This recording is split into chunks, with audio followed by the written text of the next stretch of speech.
You ever hear a story so bold, so wild that you think, nah, that couldn't actually happen? That was the reaction inside palace walls when whispers started floating around about something going terribly wrong with Princess Diana's jewelry collection. We're talking about historic pieces, iconic heirlooms that carried not just diamonds and pearls, but memories, those stories, the kind that bind a family and a nation together. But one by one, these pieces started disappearing. Not with a grand heist, not with broken glass and alarms blaring, no. It started with silence. A missing brooch, a missing pair of earrings, a bracelet that had always been there, just gone, and nobody had moved them. No official record, no upcoming royal event where they'd be worn. They were just missing. The thing about the royal household is it runs like clockwork. Every jewel is tracked, cataloged, signed in and out like it's national security, because in a way it is. So when something vanishes without a trace, it's not just a glitch, it's a breach, the kind that makes people nervous. And it didn't take long for that unease to make its way to Catherine.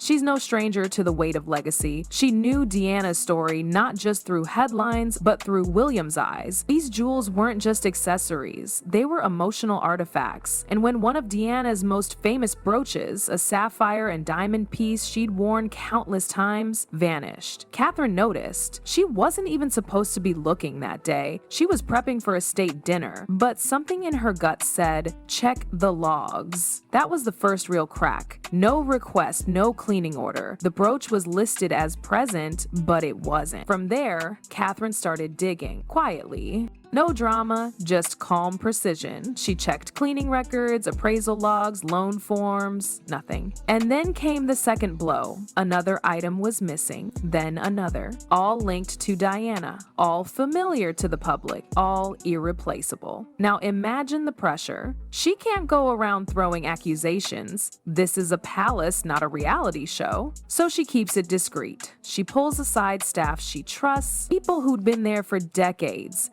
People who knew every step Diana ever took in those halls, every person she handed a brooch to, every jeweler she ever visited. And in every hushed conversation, the message was the same. If these pieces were missing, it wasn't an accident. Someone with power did it. And just when things started feeling like a dead end, a letter from Paris dropped onto her desk. It wasn't even related to the investigation, just a normal update from a charity contact. Except, buried in a paragraph was a casual mention of an auction in Monaco. Saw a beautiful sapphire brooch, it said. Looked just like Diana's. That was it. That's all it took. Catherine pulled up the catalog and stared at the image. It wasn't just similar, it was the same brooch. The one that was supposed to be in a vault under the highest security. The one Diana had been photographed in so many times, it might as well be part of her story. And now it was in Monaco, sold, gone. And just like that, the real story began. Not a mistake, not a clerical error, but a betrayal deep inside palace walls. The betrayal that would lead all the way to someone no one ever thought to suspect, someone untouchable, someone royal. And Catherine wasn't about to let it slide. The photograph from Monaco wasn't the only clue.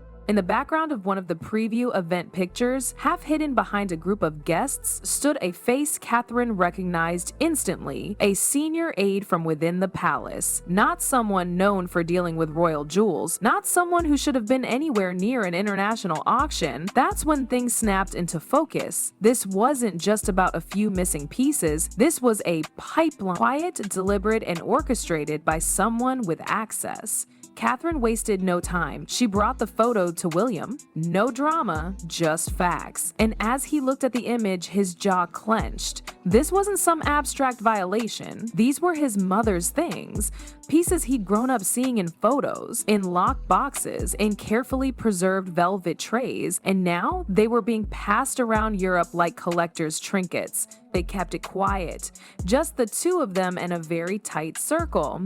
A dossier was built one lead at a time. A pair of pearl earrings showed up in a Geneva catalog a week later, the same ones Diana wore at a charity gala. Another trail led to a bracelet in a London dealer's showcase. No press, no announcements, every clue was handled in silence. Then came the breakthrough, a set of internal movement logs. These weren't the public-facing records. They were private, known only to a handful of people who managed the archive. Catherine had asked to see them under the guise of reviewing preservation protocols, but what she found chilled her. All the missing items had been signed out. Not stolen, not misplaced, officially authorized removals, and every one of them bore the same name, Camilla. It was right there, her signature. The dates lined up perfectly with the auctions. The brooch, the earrings, the bracelet, all signed out under her authority and never returned. The entries were dressed up in the usual language, appraisal, valuation, private function, but there were no corresponding returns, no logs showing the items ever came back. Catherine sat with the records for a long time. This wasn't about rumors anymore. This was evidence, solid, documented, and heartbreaking. She didn't jump to conclusions. She asked for email confirmations from the palace jeweler, and there they were, conversations with a Geneva appraiser, valuation requests for 3 specific items, the same items now floating through elite options like they had no history. William was livid, but focused. He didn't want scandal. He didn't want headlines.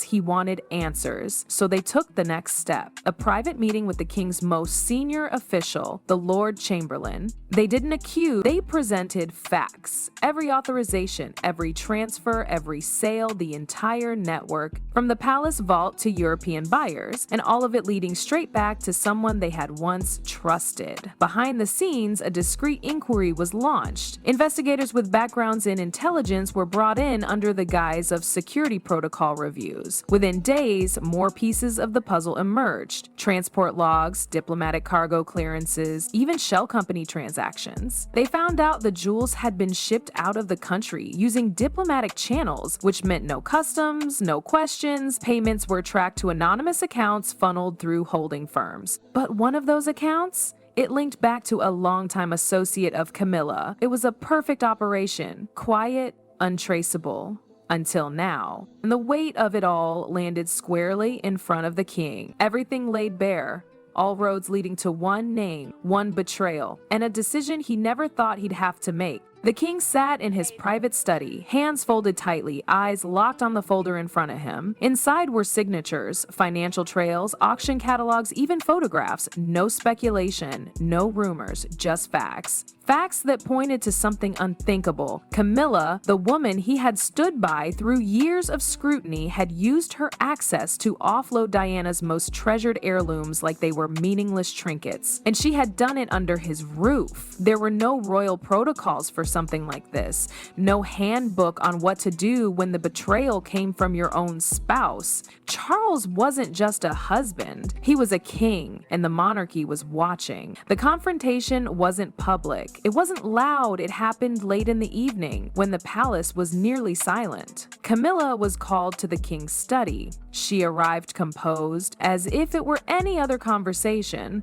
but the moment she saw the dossier on his desk, her face changed. Just slightly, enough. Charles spoke slowly, each word measured, heavy with exhaustion. He laid out the findings, not as accusations, but as certainties. The signatures were hers. The movements were authorized in her name. The items were never returned. And the sales, they were confirmed, traced, sold to collectors who had no idea they were purchasing pieces that should have never left the royal vault. Camilla didn't deny, not really. She called it miscommunication, claimed the valuations were for insurance purposes, that the sales were misinterpreted. But the numbers didn't lie, the emails didn't lie, the photos didn't lie, and neither did the fact that the money ended up in a trust tied to someone she had known personally for decades. Charles didn't raise his voice, he didn't shout, but his decision was final. Camilla would step back. Her rooms at Buckingham Palace would be vacated within 72 hours. She'd be relocated to Raymill House, away from the public eye. Her calendar of royal appearances cleared indefinitely. Her access to palace records, vaults, and internal affairs revoked. The title would remain out of respect for the institution, but the role, everything that gave her presence meaning, was over. The official statement, released quietly the next day, was nothing more than a cold paragraph about restructuring responsibilities within the royal household. No mention of jewels, no mention of Camilla, just a shift, but inside those palace walls, it was seismic. Once the dust began to settle, the next mission began, bringing Diana's jewels home. William and Catherine worked privately, using connections built through years of quiet diplomacy. One by one, they reached out to the collectors. Some were surprised, some were reluctant. But when the story was explained, off the record, quietly, respectfully, many agreed to return the pieces without protest. The pearl drop earrings were the first to return, handed back by a man in Switzerland who'd bought them purely because they reminded him of Diana's grace. The brooch was next, mailed back from Monaco after a private buyback. The bracelet took the longest.